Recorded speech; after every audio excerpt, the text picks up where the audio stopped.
L'humanité célèbre les enseignants à chaque 5 octobre, notamment en intitulant cette journée mondiale des enseignants et enseignantes. Et à cette occasion, nous allons réfléchir sur le rôle de ces braves hommes et femmes dans le processus de développement d'une nation. Et pour cet exercice, nous avons convié sur ce plateau pour vous Bertin Adimi-Tonlali. Bonjour. Bonjour, monsieur. Merci de répondre à notre appel. Vous êtes psychopédagogue, enseignant à la retraite. Vous êtes un sociologue aussi, sociologue des couples, coach en développement personnel. Aussi, vous avez une science un peu particulière, coach patriotico-républicain. Voilà. Merci d'avoir répondu à notre appel. Et avec vous, à côté de vous, je vais dire Médis Agbonko, qui est journaliste spécialiste des questions de l'éducation. Médis, bonjour. Bonjour, chers confrères. Voilà. Bonjour. Merci aussi de votre présence sur ce plateau. Merci. Et Raimi Moussar, qui est métaphysicien, qui nous accompagne dans la causerie de ce vendredi. Raimi, merci d'être là. Bertin Adimi-Tonlali, qui peut-on appeler enseignant? Alors, enseignant. Dans la tradition, nous avons des enseignants. C'est-à-dire ceux qui transmettent de nouveaux savoirs, de nouvelles connaissances, parce que jugé utile pour la génération en entraînement. Par exemple, il y a des rites selon l'âge. Et cela apprenne aux gens dans quelles conditions faire quoi ou ne pas faire quoi. Ce qui se fait, ce qui doit se faire. Non. Le vivre ensemble. Enseignant, tel que nous connaissons aujourd'hui, c'est surtout l'Européen qui nous a mis en contact de ça. Donc il y a un programme patronné par un ministre, ça s'exécute. On transmet le savoir parce que on veut que l'enfant devienne, en tout cas prenne sa place de citoyen dans la société, dans le pays. Alors, dans tout ça, c'est des enseignants. Et ça se confond avec éducateur. Parce que c'est un comportement qu'on suggère. Même si c'est une connaissance qu'on livre, c'est aussi un comportement. Tout au moins, le rapport à adopter par rapport à la connaissance reçue. Voilà, selon moi, ce que je peux appeler enseignant. Mais Médis Agbonko, est-ce que l'enseignant, c'est seulement celui qui transmet les connaissances, les savoirs? L'enseignant, tout en transmettant des connaissances et des savoirs, devient un éducateur. Parce que les connaissances transmises conditionnent ou agissent sur la vie du récepteur, de celui qui reçoit ces connaissances, autrement dit de l'apprenant ou bien de l'enfant. Exemple, quand l'enseignant dit en situation de classe, peut-être au cours primaire, avant de traverser la route, il faut regarder à gauche et à droite. Ça, c'est une connaissance qui relève de l'instruction, mais dont dans la mise en œuvre participe à l'éducation de l'enfant, puisqu'il sait que le maître lui a dit à l'école, voici comment il faut procéder, et il l'intègre une fois pour toujours. Donc c'est comme ça que l'enseignant est en train de l'éduquer. C'est comme ça que l'enseignant devient un éducateur. L'enseignant dit au collège, peut-être dans un cours de SVT, qu'il y a la réalité des microbes. Et que de ce point de vue, qu'il ne faut pas prendre l'habitude d'utiliser les mêmes instruments ou bien les mêmes lames pour plusieurs personnes, parce qu'il y a des risques de transmettre des maladies d'un individu à un autre, ou bien de relayer des infections. L'élève capte cela, parce que ça, c'est une connaissance qu'il a acquise.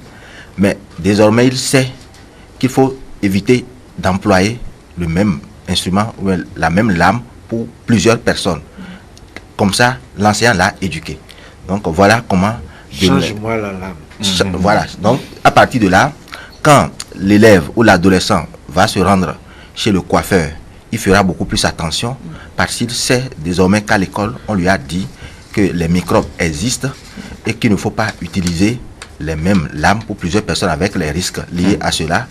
Donc, voilà comment l'enseignant de l'instruction, c'est-à-dire de la transmission de la connaissance classique, il devient au bout du rouleau un éducateur parce qu'il fournit des connaissances notionnelles qui agissent sur la vie de l'enfant comme nous sommes en train de le démontrer. Raimi Moussa, de votre position de métaphysicien, quel portrait robot dresseriez-vous de cette personne-là, l'enseignant? Merci. Permettez que nous laissons à nos deux confrères de parler de l'enseignant moderne. Comme ils ont commencé, nous on parlera de l'enseignant dahoméen. D'accord. On y va. D'abord, une seule personne n'est pas enseignant comme dans la compréhension moderne. Au Dahomey, plusieurs personnes portent le titre d'enseignant. C'est-à-dire, ce n'est pas une seule personne. C'est un ensemble de réalités, dont le Bokono, maîtrisant l'Orakfa, le Taïno, les Huno, les Pamegans, vous avez les Agodiers, vous avez les artistes, les griots, vous avez les panagériques, etc., etc. C'est pour vous dire qu'au Dahomey, l'enseignant, c'est le garant des us et coutumes du royaume. Mais aussi c'est le dépositaire des lois universelles de la nature, de l'univers et de l'homme. Et donc, c'est sa mission. C'est de transmettre les valeurs du maintien de l'équilibre et de l'harmonie dans l'univers et au sein de la société. C'est le but d'abord de l'enseignant dahoméen. Ça veut dire quoi? L'enseignant dahoméen a pour but de produire l'homme qui doit rendre compte aux ancêtres et doit avoir de bonnes notes chez les ancêtres. Le but est clair dès le départ, c'est de rendre compte aux ancêtres. Parce que au Dahomey, vous êtes jugé à la fois par les vivants, mais aussi par les morts. D'où le culte des morts. L'enseignant dahoméen a d'abord peur du jugement des ancêtres. C'est la base même du titre, ça. Voilà. Très bien. Après cet exercice de clarification conceptuelle, on précisera quand même que, compte tenu des exigences du monde moderne, nous nous appesantirons un peu plus sur ce concept-là de l'enseignant moderne, puisque nous allons retourner à l'école pour voir un peu nos apprenants que nous confions à des personnes, des hommes et femmes. Quel est le profil de ces hommes et femmes? Médis, vous voulez ajouter quelque chose? Oui, c'est de reconnaître très rapidement qu'effectivement, dans les sociétés traditionnelles, l'enseignant existait avant l'avènement de la colonisation. Un peu comme le journaliste aussi existait dans les sociétés traditionnelles avant l'avènement de la colonisation, à travers le rôle du crieur public, le congonneur qui était chargé de porter l'information à l'endroit du public. Mais c'est avec l'avènement de la colonisation qu'il y a eu l'école du blanc, ayant conduit au système éducatif formel, d'où la présence de l'enseignant moderne dont nous sommes en train de parler. Maintenant, s'il faut retourner dans l'enseignant du point de vue traditionnel, dans nos cultures, on sait qu'il y a des initiations qui sont assurées par des personnes qui par le passé, faisaient effectivement office d'enseignant. Voilà. Bertin Lali, l'éducation d'un enfant incombe-t-elle les enseignants que les parents? L'éducation incombe autant aux parents, à la société, qu'aux enseignants attitrés. Parce que le comportement, ou le savoir, le savoir-faire, le savoir-vivre, le savoir-être a de portée sur tout le monde. Et c'est contagieux. Donc, personne ne devrait se dire, moi je ne suis pas concerné. Non. Mais quelle est la mission de l'enseignant? Bon, la mission de l'enseignant, c'est vrai. La mission de l'enseignant, il seconde les parents. si les valeurs qui sont prônées à la maison ne sont pas reprises à l'école, il y aurait rupture. Ce serait même un conflit cognitif dans la tête de l'enfant. Puisque l'enfant va se dire, mais on me dit ceci à la maison, à l'école, il y a rigueur à la maison, à l'école, il n'y a pas rigueur, ou bien il y a rigueur à l'école, il n'y a pas rigueur. Là, on dit que ceci ne se fait pas, mais là-bas on dit ceci. L'enfant serait partagé. Ce n'est pas bon. Ce n'est pas bon pour sa santé psychologique. Je ne vais pas dire mentale. C'est ça.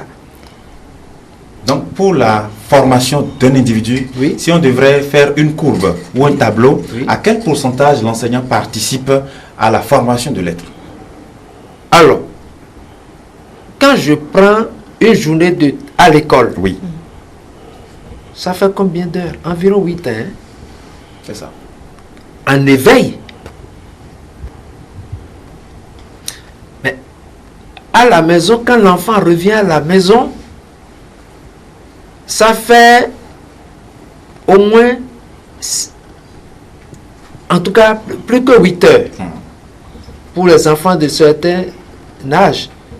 Mais en sommeil, alors, je mets accent sur veille et sommeil. La veille des sens.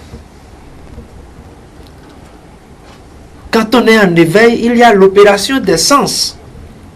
Ça reçoit, ça transmet. Alors que quand on dort, c'est souvent ces sens physiques-là qui baissent de garde et les sens intérieurs prennent la relève. Les rêves, par exemple. C'est ça. Donc, nous devons faire plus attention quand nous sommes en état de veille. C'est ça.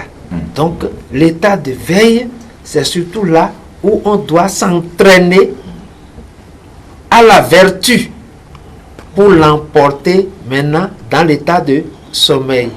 Parce que, oui. Mehdi Sagbenko. Merci bien. Oui. L'enseignant, comme nous sommes en train de le dire, Oui. est vraiment très important pour la société parce que c'est lui qui forge la personne humaine. C'est lui qui contribue essentiellement à définir le citoyen pour lui permettre d'être un exemple dans la société, d'où les questions de savoir vivre dont nous sommes en train de parler. Parce que les valeurs enseignées en classe et apprises ou vécues par l'apprenant agissent indéniablement sur sa vie. Lorsqu'on parle par exemple du dialogue, le sens du dialogue, c'est vrai que les parents commencent à en parler dès bas âge à la maison, mais il n'y a que l'enseignant pour affermir cela, pour consolider cela dans la vie de l'apprenant. Parce que l'école étant la société en miniature, c'est là où se retrouvent des enfants de divers horizons, de diverses catégories sociales, enfants de riches, enfants de pauvres, enfants de diverses religions également. Donc, à partir de là, l'enfant découvre un monde où il y a des hommes de diverses origines, où déjà il sait que quand il part de là, la société est à l'image de son milieu de vie habituel. Et dans le déroulement du cours, l'enseignant développe des aptitudes ou bien des stratégies pour amener déjà l'enfant à apprendre à dialoguer avec les hommes de toutes les tendances. On parle de travail en groupe, en situation de classe, ou après le travail individuel, l'enfant doit se retrouver d'abord en groupe avec ses semblables. Dans ce groupe-là, il y a des gens peut-être qui ne sont pas de la même ethnie que lui, peut-être qui n'ont pas la même vision que lui des choses.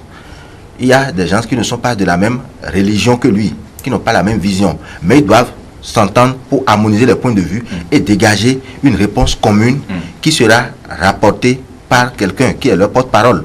Donc c'est déjà une manière de contribuer à préparer déjà l'enfant à une vie sociale normale et de contribuer également à garantir la paix dans la société. Oui. Parce Mais avant d'arriver là, il faut que l'enseignant possède certaines qualités. Quelles sont ces qualités-là? Pour arriver à forger un citoyen de la société. Une des qualités fondamentales que doit avoir un enseignant, c'est d'abord le sens d'écoute. Le sens d'écoute d'abord, parce qu'un enseignant, il doit être attentif à ce que disent les autres, à ce que disent les autres, à ce que dit l'interlocuteur, pour être en mesure de voir quelle réponse lui apporter. Après, l'enseignant doit être celui-là qui, avant tout, doit avoir l'esprit de curiosité, le sens de recherche pour pouvoir être... Parce que pour éduquer les autres, il faut être soi-même quand même une référence, même si on n'est pas totalement parfait, il faut quand même se battre pour tendre vers la perfection. Donc l'enseignant également, dans ce sens, doit être celui-là qui aime chercher et doit avoir la culture, voilà, tout simplement. Très bien. Est-ce que ça confère à l'enseignant un mentor pluripotentiel, c'est-à-dire un coach, un psychologue, un sociologue, un tout simplement, Rémi? C'est là où je reviens ma tradition daoméenne. On est d'accord, on y va. Ah, merci en fait. Merci Gilles. Oui. Le daomé ne transmet pas par la notion d'individualité, mais par la notion de communauté.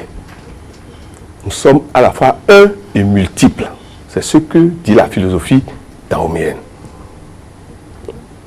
Quand vous prenez tout enseignant, que ce soit Rounon, Bokono, Bamégan, Taïnon, chacun maîtrise plusieurs domaines de l'existence, mais surtout les domaines de maîtrise des valeurs spirituelles. Parce que la matière ne dévance pas l'esprit, s'il vous plaît. La matière ne dévance pas l'esprit. La force de l'être réside dans la maîtrise des forces spirituelles. Je vais vous prendre un grand exemple de notre grand président, Nelson Mandela. D'après vous, qu'est-ce qui a fait qu'il a résisté en prison? Ce n'est pas la matière. Ce sont les valeurs spirituelles qui ont fait qu'il a résisté. C'est par ces valeurs spirituelles aussi qu'en sortant, il a remis tout le compteur à zéro. C'est pour vous dire que l'enseignant, d'abord, doit être produit par un prototype de code de valeurs initié par l'État, d'abord. C'est l'État qui détermine l'individu à produire, comme la royauté détermine l'individu à produire. À l'enseignant de maîtriser ces codes du portrait à produire. Mais l'enseignant doit être d'abord un psychologue, un psychanalyste, un spirituel, un religieux. Parce que, qu'est-ce que ce que vous faites, si Dieu n'est pas dedans, c'est voué au chaos. La foi, il faut enseigner, il faut maîtriser les disciplines de la foi, mais il faut aussi maîtriser les disciplines de la volonté. Parce que ce sont les deux colonnes de la maîtrise de soi et de la maîtrise de l'environnement. La volonté et la foi. Donc c'est pour vous dire que tout enseignant doit maîtriser d'abord ces deux notions. Comment en arriver à la volonté mentale, qui n'est pas la volonté émotionnelle, et qui n'est pas la volonté du ventre, et qui n'est pas la volonté du sexe. L'enseignant doit maîtriser ces 4 stations d'abord. Voir ses filles, élèves ou étudiantes, avec des jolies, je ne sais quoi, et ne pas pouvoir se maîtriser, c'est grave.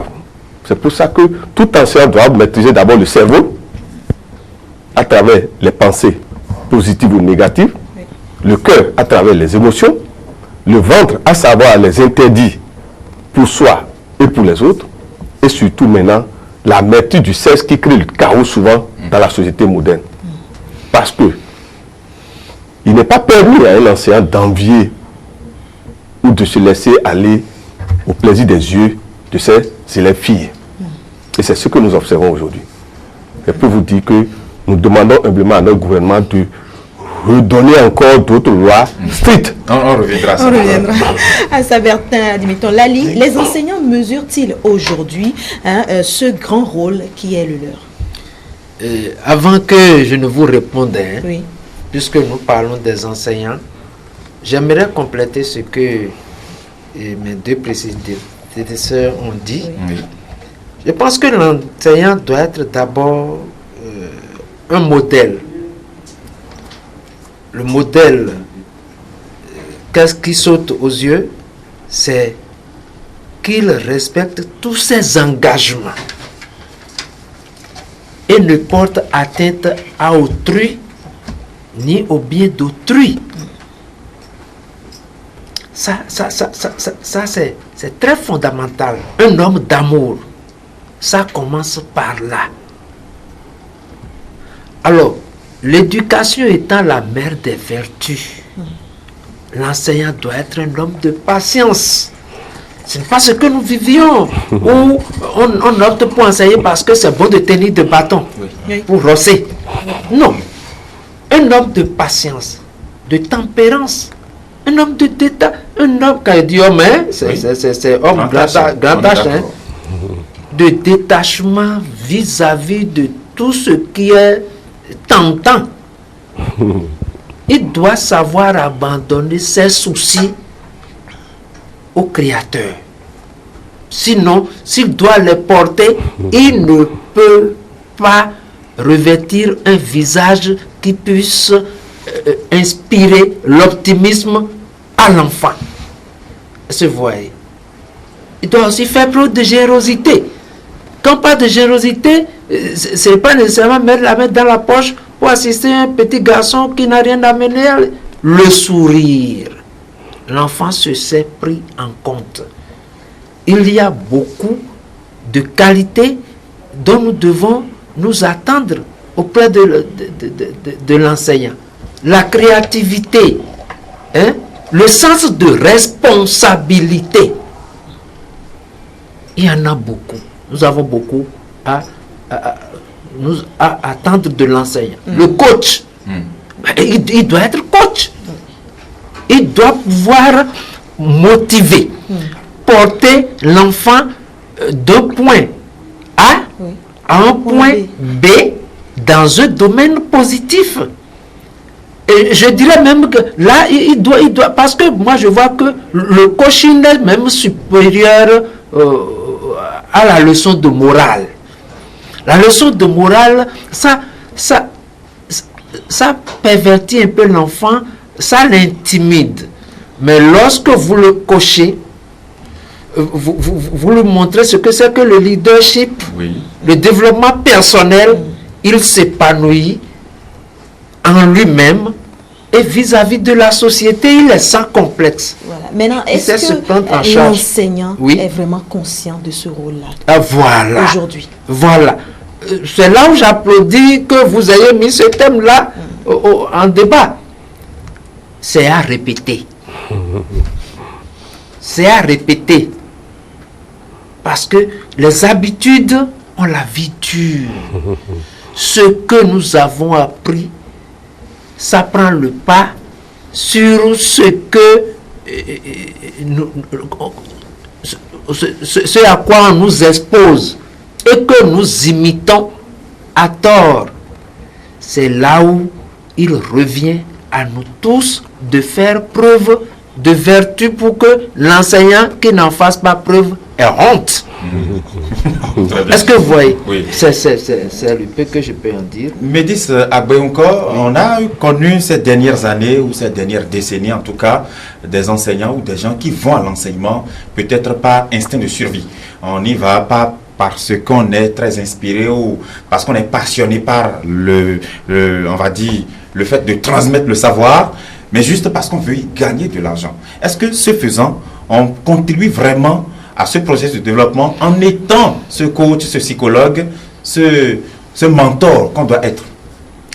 C'est vraiment l'un des constats de notre société où, avec le problème de chômage et la prolifération des cas de diplômés sans emploi, beaucoup aiment se réfugier dans l'enseignement juste pour pouvoir gagner de l'argent, comme nous sommes en train de le dire, quand bien même on n'a pas un profil adapté à cela, quand bien même on n'a pas une formation universitaire liée à l'enseignement. Ce qui n'est pas normal, parce que l'enseignement, au regard de toutes ces implications qu'on est en train d'expliquer sur ce plateau, est avant tout une question de vocation. Il faut avoir vraiment la vocation pour le faire. Il faut avoir vraiment une passion pour le faire, parce que si vous n'aviez pas déjà comme carrière envisagée ou bien un projet professionnel dès la base de devenir enseignant, et que vous voulez devenir enseignant peut-être par accident, quel que soit votre effort, l'engagement avec lequel vous devez faire le travail, je crois que ça va toujours recevoir un coup. Et aussi, pour apprécier la passion d'un enseignant, il faut déjà commencer à voir son parcours. C'est important, parce que quelqu'un qui aujourd'hui a fait des études qui n'ont rien à voir avec l'enseignement et qui se retrouve à la craie, conclusion, il ne voulait pas devenir enseignant, puisque s'il voulait devenir enseignant, il y avait des filières appropriées où il devrait s'inscrire pour prouver qu'il a déjà conscience de ce qu'un jour il pourrait venir à la craie. Donc voilà l'un des problèmes de notre société, puisque l'enseignant, son rôle ne doit pas quand même être seulement d'aller en classe pour répéter des connaissances, pour répéter seulement des notions qu'il a recherchées et qu'il a lues, mais de travailler vraiment à modeler, à façonner l'être pour faire de lui un citoyen. D'où la question de la pédagogie, puisque pour enseigner, c'est d'abord avoir le niveau est une chose, mais avoir la pédagogie, c'est également autre chose. Et c'est la pédagogie qui va permettre à l'enseignant d'atteindre ses objectifs. Puisque si ce n'est que pour aller répéter ce qu'on a lu, bon, là tout le monde peut le faire. Si ce n'est que ça, on ne dirait pas que l'enseignement c'est un métier. Si l'enseignement est devenu un métier, c'est parce que cela a des spécificités, d'où la question de la pédagogie que l'enseignant se doit d'avoir, raison pour laquelle il faut appeler vraiment les enseignants à beaucoup veiller à leur pédagogie, parce que c'est la pédagogie qui permet à l'enseignant d'inculquer les notions réelles à l'enfant. Très bien. Voilà. Très bien, Moussa. Sur ces différents aspects de vocation, notamment d'aspiration vers ce métier-là, est-ce qu'il y a des choses à revoir encore? Avec toute l'humilité, avec tout le respect que nous devons à tous ceux qui ont gouverné ce pays, déjà, nous remercions l'actuel gouvernement d'avoir mis un livre au programme qui se titre « La naissance du phare ». Il reste encore. Parce que nous avons des valeurs dahoméennes que, excusez-moi, tout ce que nous avons eu de l'Europe, nous n'avons pas. On se demande parfois, quand on fait le point de ce que nous enseignons aujourd'hui, si on n'est pas en train de nous perdre, exprès. Le Dahoméen a toujours pour une boussole l'oracle Fa ou les Mansi. Qu'est-ce que je veux dire par là? Voilà. Ne deviens pas enseignant au Dahomey qui veut. Mais c'est l'oracle qui vous identifie, que vous pouvez transmettre. Pourquoi? Il y a une phrase qu'a dit un grand maître éternel. Il dit, connais-toi toi-même et tu connaîtras l'univers et les dieux. C'est pour vous dire quoi? Si vous ne vous connaissez pas, vous ne pouvez aider et instruire et créer un nouveau homme. Ce n'est pas possible. Jésus l'a dit, vous ferez plus que moi. Il ne s'est pas arrêté à lui-même. Il a dit, vous ferez plus que moi. Et il a encore dit, vous ferez ceci en mémoire de moi. En disant ça, ça veut dire que nous ne devons pas couper l'ancienne corde. Pourquoi on vient nous dire alors de couper? Il y a un problème. Si le Christ même nous a dit, vous ferez ceci en mémoire de moi. En mémoire de moi là, est-ce qu'il est encore là? C'est pour vous dire que d'abord, cette vocation est sacerdotale. Sahara, ouais. Le métier d'enseignant, c'est un métier du Sahara. Un métier de sacrifice. Sacrifice. Dès l'instant où vous quittez votre temple qui est la maison, parce que le foyer c'est le premier temple de l'univers. Mais l'école c'est un autre temple où des diversités de personnalités sont ensemble et vous avez le devoir de leur montrer que la liberté des uns s'arrête là où commence celle des autres. Mais pour ça, vous devez avoir la notion de convergence, c'est-à-dire être au centre du cercle. L'enseignant est au milieu du cercle et les élèves sont les cercles concentrés qui l'entourent. Il doit gérer plusieurs rayons qui viennent à lui et qui ressortent. Il a pour mission de produire un homme nouveau, un Christ nouveau, un Mahomet nouveau. C'est d'abord ça, de nous créer ce que l'oracle a identifié comme votre fagot. Normalement, c'est à partir de l'arcane du destin qu'on doit produire l'homme. Ça veut dire quoi? Les enseignements communs là, excusez-moi, ne produisent rien de qualité envers la population. Il faut les spécialisations. Très tôt, identifier les spécialisations. Pour aider chacun à se frayer son chemin, à se trouver son chemin. Nous ne faisons que faire des taux communs jusqu'à l'université. Oui. Alors que l'enfant, excusez-moi, à 90% des facultés, les enfants ne sont pas faits pour ça. Ça veut dire que nous demandons humblement à notre gouvernement, comme il a commencé, que la mission n'est pas terminée. De continuer.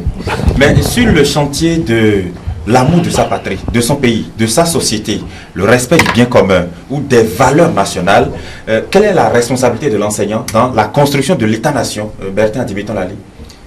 Merci. Et avant d'y répondre, oui, permettez-moi de parler de la vocation. Oui. Vocation, pas. Il s'est retrouvé là. Le hasard n'existe pas. C'est ça. Ce n'est pas la profession qui fait l'homme, mais c'est l'homme qui fait sa profession. S'il s'intéresse vraiment aux enfants, s'il veut même guérir l'enfant qui est en lui, il devrait se cultiver davantage pour découvrir les enfants qu'il a à charge. Maintenant, vous posiez la question, reprenez-moi ça. La construction de l'État-nation, oui, le respect des autorités, du bien commun, oui, de sa patrie. Oui. Qu'est-ce que l'enseignant fait dans ça? C'est l'enseignant qui fait le bon citoyen. C'est pour cela que je recommanderais aux enseignants d'acheter, par exemple, le code pénal et de lire de temps à autre. Aux parents aussi de le faire. Est-ce que vous voyez? C'est ça. Et de temps à autre, pendant les congés, les vacances, qu'ils visitent les hôpitaux, les prisons, les tribunaux. Pour apprécier la liberté. Pour apprécier la liberté, le statut de bonne citoyenneté. Est-ce que vous voyez? C'est ça. Donc, l'enseignant a beaucoup à faire. Il porte une grande charge et rien ne peut égaler. Vous avez évoqué le sacerdoce. Sarah, c'est ça, c'est une mission. Il y a un salaire spirituel. Nous ne voyons pas ça, mais ça compte beaucoup. Donc, il faut que je fasse avec toute la conscience professionnelle, spirituelle même exigée, là où je suis maintenant. Je peux chercher mieux si je n'ai pas la vocation là. Parce que la vocation, c'est un appel intérieur. Est-ce que vous voyez? C'est ça. Mais en attendant, tout ce qui vaut la peine d'être fait, vaut la peine d'être très bien fait. Très bien. Médis Agbenko, comment l'enseignant peut-il contribuer au développement d'une nation? Merci bien, mais je dois préciser rapidement qu'en plus du salaire spirituel dont vient de parler monsieur Bertin, il y a également le salaire moral. Parce que lorsque vous êtes enseignant et que vous capitalisez certaines expériences, c'est difficile d'aller par exemple dans une administration et de ne pas retrouver tout au moins un ancien élève. Bon, donc la manière de vous accueillir est différente. Vous avez déjà une satisfaction morale que vous récoltez. Maintenant, comment l'enseignant contribue au développement d'une nation? Oui.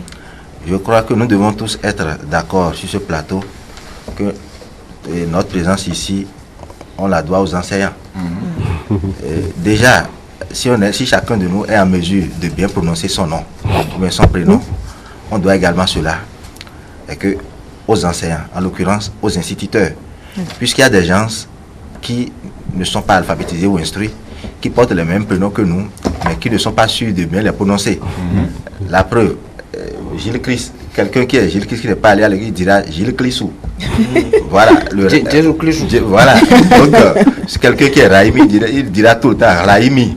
Bon, parce que dans la langue nationale fond, il n'y a pas la lettre R. Et c'est à l'école que dans le processus de l'alphabétisation et de la syllabation, l'enseignant lui a appris vraiment à bien prononcer. Donc c'est déjà une manière de contribuer au développement. Après, la transmission des valeurs à divers niveaux, dans l'exécution des programmes, par exemple au cours primaire, il y a un cours bien dénommé éducation sociale. Et à ce niveau, l'enseignant essaie de parcourir l'instituteur cas par cas certains points liés à la morale et au civisme, pour dire, voilà, dans la vie, voici comment il faut se comporter. Au collège, les cours de philosophie qui sont programmés, l'objectif, c'est de contribuer, c'est de permettre d'avoir un citoyen exemplaire dans la société. C'est à cela que répond l'inscription des cours de philosophie dans les curricula. Juste qu'il faut souhaiter que l'État aille plus loin pour qu'on finisse par avoir des cours d'éducation civique, et morale. Ce qui va permettre... Au cours primaire. Oui, vous vous souvenez, oui, bien sûr, oui, au cours primaire. Je parle maintenant du secondaire. Ce qu'il faut y mettre, il est vivement souhaitable que l'accent soit mis sur cela dans les curricula du secondaire. Maintenant, comment l'enseignant contribue au développement d'une nation? C'est, comme on l'a déjà, j'ai commencé à démontrer cela, partie de l'instruction pour agir sur la vie de l'apprenant qui est appelé à devenir un cadre, un fonctionnaire dans l'avenir. Et puis, c'est l'enseignant qui permet aux autres secteurs d'avoir la main-d'œuvre. C'est important de le préciser. En réalité, la nation s'assoit sur l'enseignant. Qui lui fournit les cadres. Qui lui fournit les cadres. Parce que aujourd'hui, on n'aurait pas d'agent de santé s'il n'y avait pas eu d'enseignants. C'est ça. On ne peut pas avoir de magistrat s'il n'y avait pas eu d'enseignants. Bon, qui est sur ce plateau et n'a pas pris par les mains d'un enseignant? Donc, voilà comment l'enseignant contribue au développement de la nation. Voilà. Vous dites quelque chose? Oui, je veux dire quelque chose. La contribution de l'enseignant ne se compte pas au jour le jour. Au développement, ça ne se compte pas au jour le jour. Et on ne développe pas. On se développe. On se développe. Est-ce que l'enseignant même est développé? Il cherche à se développer. S'il cherche à se développer, mais ça va se voir dans son environnement. L'environnement va rayonner de son éclat à lui. Donc, c'est déjà qu'il livre de savoir, le savoir-faire, le savoir-être, etc., mais il développe l'homme. L'homme est au centre de tout. C'est ça. C'est le peu que je puis dire. Très bien.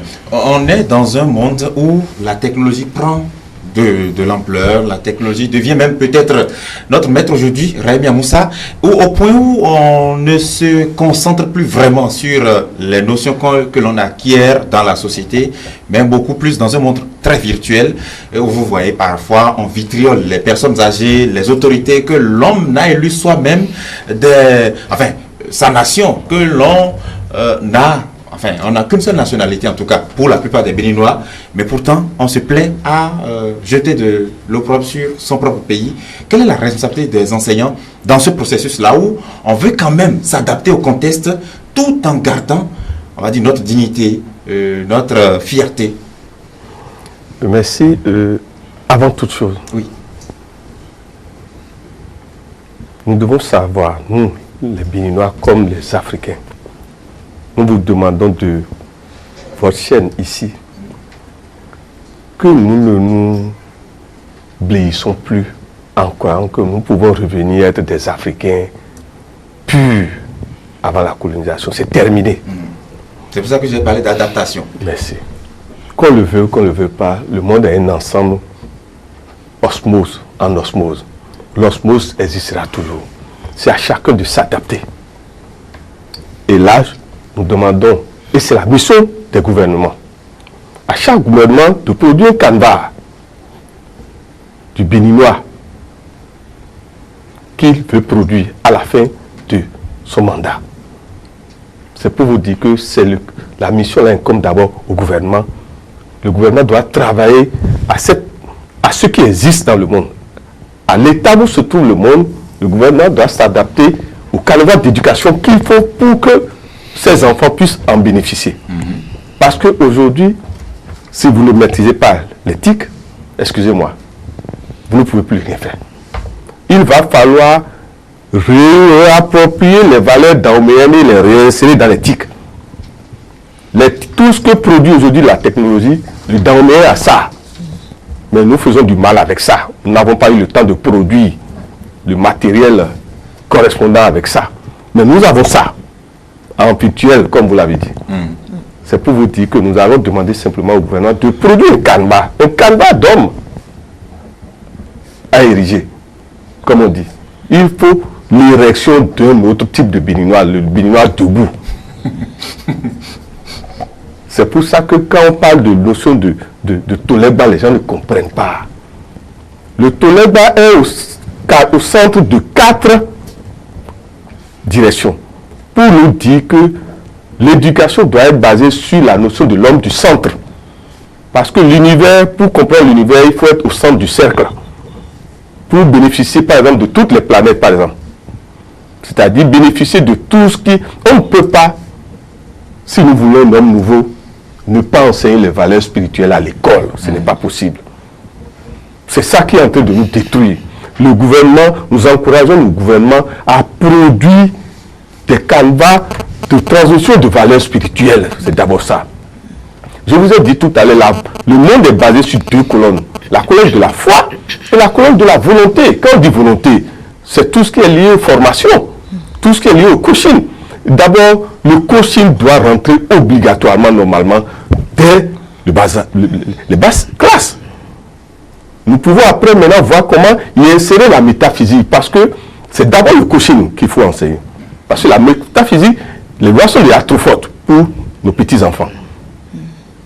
Mais déjà, comme l'a dit mon aîné, et Monsieur Adimi Tonali, nous vous remercions, nous vous demandons qu'il y ait plusieurs fois ces gens d'émissions, parce que tout ne peut pas être dit. C'est ça. En une seule émission. Oui. Voilà.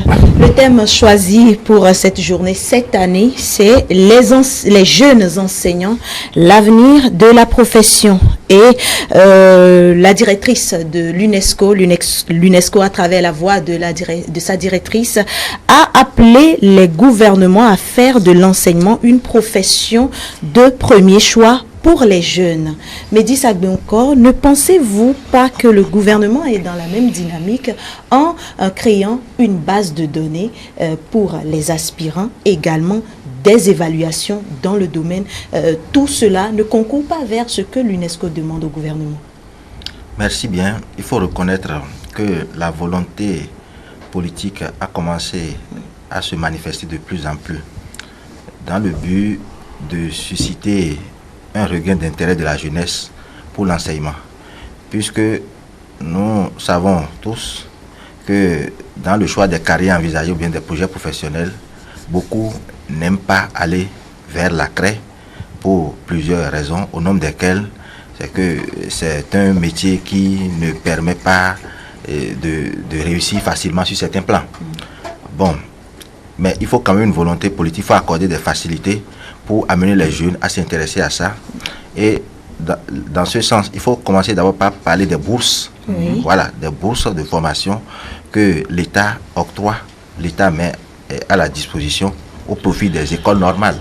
Si bien qu'aujourd'hui, lorsque vous voulez devenir enseignant au Bénin et que vous avez votre baccalauréat, et puis vous avez la mention adéquate, parce que c'est quand même un corps où il faut rechercher la compétence. Donc vous avez la mention adéquate. Même si vous venez d'un parent qui a un parent d'une famille pauvre ou d'une famille modeste, vous avez quand même la garantie que l'État peut vous accompagner à travers les bourses. Ça, c'est déjà un pas. Venant à la question de la base de données, c'est également une action pertinente qu'il faut reconnaître, parce que au moins la jeunesse qui se retrouve dans cette base a les raisons d'espérer, pour se dire, bon, l'État, au-delà du contrat, du moment où c'est quand même une base de données, elle servira à quelque chose. Donc c'est une mesure qui s'inscrit, comme nous le démontrons, dans la droite ligne de cette directive de l'UNESCO qui appelle les États à mener des actions afin de faire de l'enseignement une profession de premier choix pour la jeunesse. La preuve, quand le gouvernement a lancé les appels à candidature, ce n'était pas seulement ouvert à ceux qui sont des enseignants qui étaient déjà dans la pratique. Il est même dit que même tous ceux qui ont la vocation et qui veulent devenir enseignants, de venir s'inscrire. Donc ça a permis à des jeunes ayant le profil et en situation de chômage de postuler et d'être admis. Des jeunes qui, par le passé, déposaient leur dossier pour enseigner, n'avaient pas l'occasion puisqu'ils n'étaient pas retenus par les écoles. Aujourd'hui, sont dans la base de données et sont redéployés dans des écoles, et c'est grâce à cette décision du gouvernement qu'aujourd'hui qu'ils ont pu obtenir la craie et ont commencé à enseigner. Comme il faut le reconnaître, ça participe vraiment à la promotion de l'enseignement dont il faut faire un métier de premier choix. C'est ça. Voilà. Bertin Adimiton-Lali. La revalorisation de la fonction enseignante. On en parle depuis des années. On en parle depuis des années. Oui. Alors, je suis très content que l'UNESCO ait consacré un thème à cela, parce que je pense, c'est remarqué que l'enseignant n'est pas traité comme il faut. Le salaire, c'est pas grand-chose, hein. C'est pas de ça seul que je parle. Lorsque déjà les examens professionnels ne sont pas passés régulièrement, il y a peu d'enseignants qui seraient motivés à aller encore se documenter et s'enrichir davantage. Est-ce que vous voyez? Il faut aimer la culture jusqu'à ce point pour le faire. Est-ce que vous voyez? Donc, si aujourd'hui nous avons une base de données, c'est très bon aussi, parce que cela donne espoir aux parents que le gouvernement pense à leurs enfants, ce qui appelle aussi la construction de nouvelles écoles. Et pas seulement question de construction. Combien d'enfants seront à la charge d'un enseignant? C'est ça aussi. Donc, il faut de notre part un grand sacrifice. Parce qu'aujourd'hui, il y a des classes qu'on ne peut que diviser en 4 ou 6 même, voire 8, pour que ça porte l'enfant, l'enseignant devant cerner la personnalité de l'apprenant pour savoir comment lui transmettre le savoir. Très bien. Haïmi Amoussa. Oui, toujours sur la même question que je posais tout à l'heure, voilà, sur les réformes du gouvernement. Vous vous rappelez, il nous disait je suis prêt. Ou bien je ne sais pas comment il a dit. Oui, moi je suis prêt. Moi je suis prêt. Oui. Nous ne sommes pas ici pour cajoler nos chefs de l'État. Nous sommes d'abord des devins, des métaphysiciens, des anticipateurs. Et nous n'avons pas dit au peuple en son temps que c'est lui pour rien. Nous savons que nous allons passer par le désert des 40 jours. La parole est créatrice. Permettez que nous demandons au peuple béninois que celui qui maudit et qui parle mal d'un chef d'État se maudit lui-même et sera puni par le Wendo national. Que ça ne se fait pas. toute autorité vient de Dieu. Merci. Et que nous n'avons pas le droit d'insulter les anciens chefs d'État aussi, ni vivants, ni morts. C'est ça. Merci beaucoup. beaucoup. Pour vous dire que le gouvernement a anticipé. Parce que rien dans l'UNESCO ne se fait aussi dans la précipitation. Il faut avoir aussi ces fourmis qui enquêtent. Merci. Merci beaucoup. Raimi Amoussa, vous êtes métaphysicien, artiste plasticien également, et vous vous rendez disponible pour le matin, tous les vendredis. Merci d'être venu ce jour. C'est un devoir. Et vous également, Bertin Adimiton-Lali, psychopédagogue, merci d'être venu. Et vous, Médis Agbewuko, cher confrère, merci d'être venu. Merci pour l'invitation. Voilà, c'est nous qui vous remercions. On vous souhaite une très bonne fin de semaine. Et on se retrouve très prochainement sur ce plateau pour d'autres réflexions, bien sûr.